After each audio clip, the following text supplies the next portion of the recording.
to remember. The scene starts to tumble to the sound of the drums. Oh boy, there ain't no need to buy a diamond ring. It ain't no big thing, just show her a little.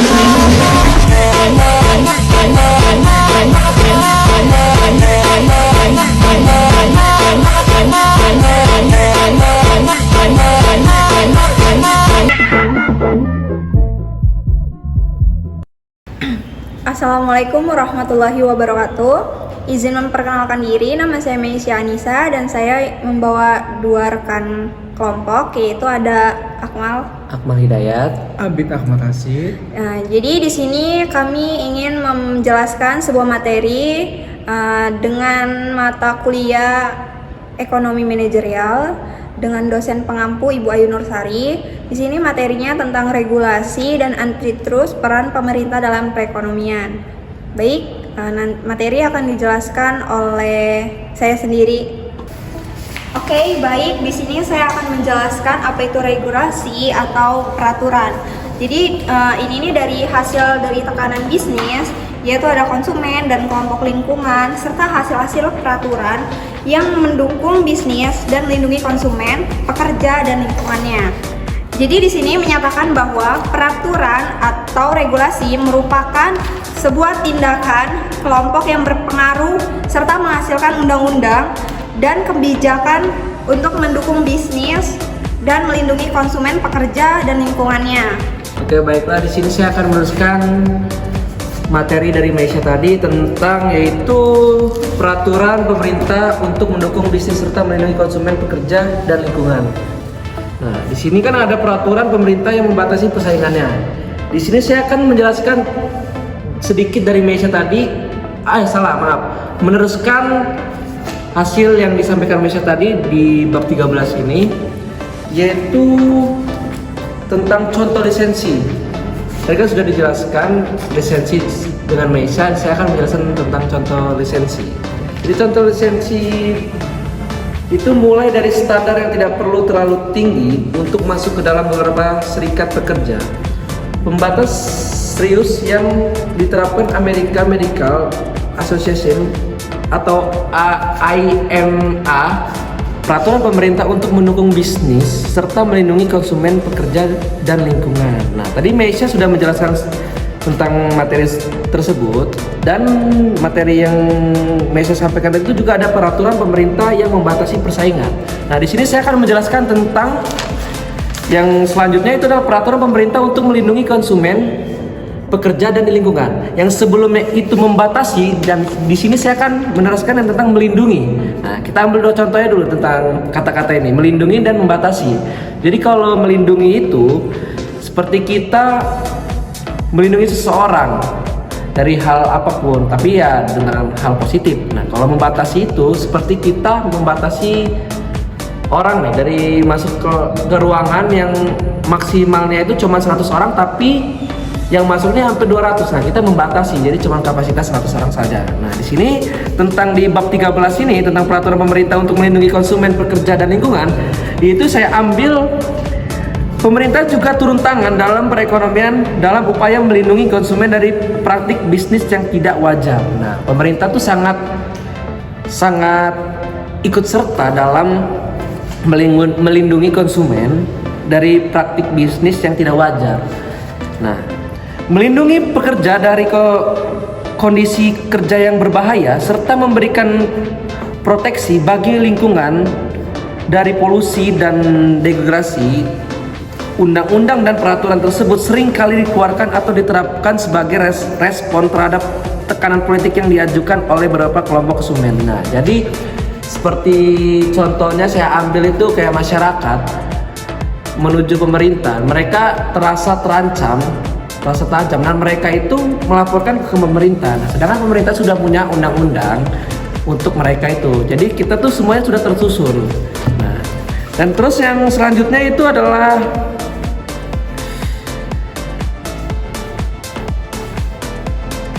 ini ada nih, jenis kebijakan pertama yang dirancang untuk melindungi konsumen adalah yang memerlukan pengungkapan yang jujur dan melarang adanya representasi yang salah atau produk atas produk Food and Drug Action of 1906. Nah, itu di tahun 1906 ya, tentang dimana konsumen tuh memperlakukan pengungkapan yang jujur dan melarang adanya representasi yang salah atas produk. Nah, jadi mereka tuh tidak boleh asal membuat produk ya, yang saya cakup ya.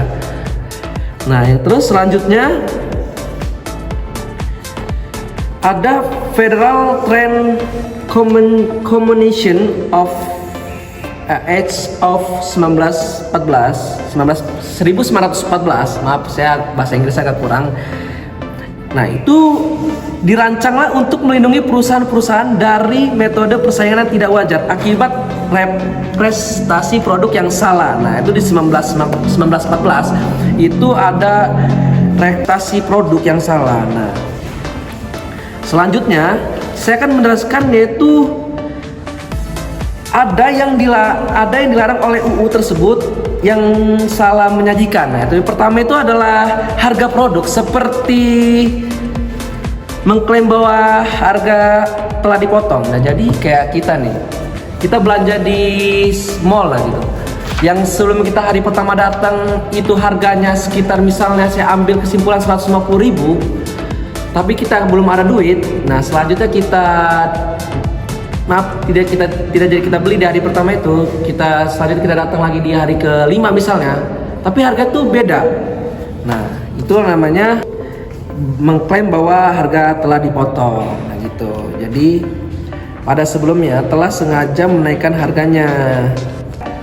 Oke, baik, saya akan melanjutkan materi selanjutnya, yaitu dengan judul eksternalitas dan regulasi.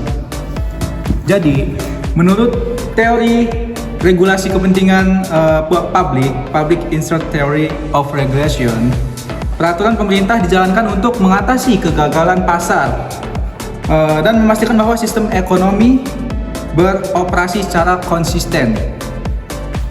Dengan kepentingan publik, kegagalan pasar terjadi karena eksternalitas dan kekuatan monopoli yang muncul dalam pasar persaingan tidak sempurna. Pengertian dan pentingnya eksternalitas. Jadi di sini ada eksternalitas, terdapat sejumlah disekonomi dan produksi dan konsumsi eksternal. Yang disekonomi produksi eksternal adalah biaya yang tidak dikompensasi yang dikenakan pada sejumlah perusahaan dan pengembangan output oleh perusahaan-perusahaan lain. Sebagai contoh, peningkatan pembuangan material limbah oleh sejumlah perusahaan di sepanjang saluran air dapat menghasilkan peraturan anti polusi yang meningkatkan biaya pembuangan material limbah bagi semua perusahaan. Selanjutnya itu ada ekonomi produksi eksternal. Ini manfaat yang tidak dikompensasi yang diberikan pada sejumlah perusahaan dengan pengembangan output oleh perusahaan-perusahaan lain. Ekonomi ini muncul ketika beberapa perusahaan melatih pekerja dan beberapa dari pekerja tersebut pergi untuk bekerja di perusahaan lain, di mana kemudian menghemat biaya pelatihan. Dan untuk disekonomi konsumsi eksternal ini merupakan biaya yang tidak dikompensasi yang dikenakan pada sejumlah individu dengan pengeluaran konsumsi dari individu lain. Yang ketiga ini ada ekonomi konsumsi eksternal. Di sini merupakan manfaat yang tidak dikompensasi yang diberikan pada beberapa individu seiring meningkatnya konsumsi dari sudut pandang masyarakat. Untuk selanjutnya itu ada kurva panel bagian kiri saya ini, oke, menunjukkan bahwa jumlah jam terbaik dari pembuatan perabot per malam untuk individu A adalah 4 dan diperoleh oleh titik EA1, di mana manfaat pribadi marginal bagi individu A MPB sama dengan biaya marginal pribadi bagi individu A MPC. Namun pekerjaan yang dilakukan di malam hari oleh individu A juga menimbulkan suara dan biaya bagi individu B. Di panel bagian kanan saya, jumlah jam terbaik bagi individu A untuk bekerja di pekarangannya adalah 6 jam per minggu dan diperoleh dari titik A, di mana MPB A sama dengan MPC A. Namun pekerja pekarangan individu A menghasilkan manfaat eksternal bagi pekarangan terbaik oleh individu A adalah 10 jam per minggu. Seperti yang ditunjukkan oleh titik E, di mana MSB sama dengan MPC A sama dengan MSC sama dengan $9. Untuk selanjutnya ada kurva lagi, kurva pajak atau subsidi untuk mengatasi eksternalitas negatif atau positif. Nah, untuk panel bagian kiri saya menunjukkan bahwa tingkat optimal secara sosial atas 3 jam pekerjaan malam hari dicapai ketika pemerintah menerapkan pajak sebesar T sama dengan $3 per jam pada pekerjaan perkayuan di malam hari. Untuk individu A ini menggeser kurva MPCA naik sebesar $3. Kurva regulasi monopoli alami. Nah,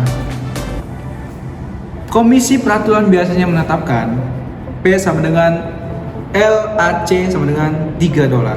Titik G, di mana output adalah 6 juta unit per periode untuk waktu dan utilitas publik mencapai titik impas dalam jangka panjang. Namun pada Q sama dengan 6 juta, P lebih besar daripada LMC dan lebih banyak layanan diinginkan dari sudut pandang masyarakat. Tingkat output terbaik dari sudut pandang masyarakat adalah 8 juta unit per periode waktu dan diperoleh dari titik H, di mana P sama dengan LMC sama dengan $1.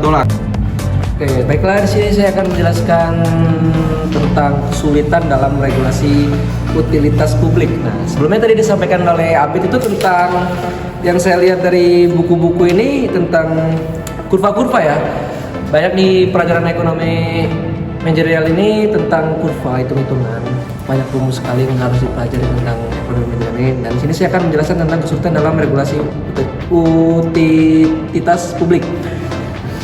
Itu adalah tentang ketika pembahasan sebelumnya terkait peraturan utilitas publik terlihat cukup sederhana dan mudah, penentuan harga tarif untuk layanan utilitas publik oleh Komisi Pengaturan seringkali disebut rate case. Baik, itu saja materi yang bisa kami sampaikan tentang bab 13 ini, yaitu regulasi antitrust peran pemerintah dalam perekonomian. Kepada teman-teman saya, silakan masuk. Oke, sebelumnya saya berterima kasih untuk dosen pengampu kami, yaitu Ibu Ayu Nursari. Mohon maaf juga apabila kami banyak kesalahan dalam berkata. Itu tolong dimaafkan ya Ibu. Jadi lanjutkan oleh Akmal. Oke, sekian presentasi dari kami tentang materi bab 13 dari Maisa. Kami akhiri. Wassalamualaikum warahmatullahi wabarakatuh. Yeay.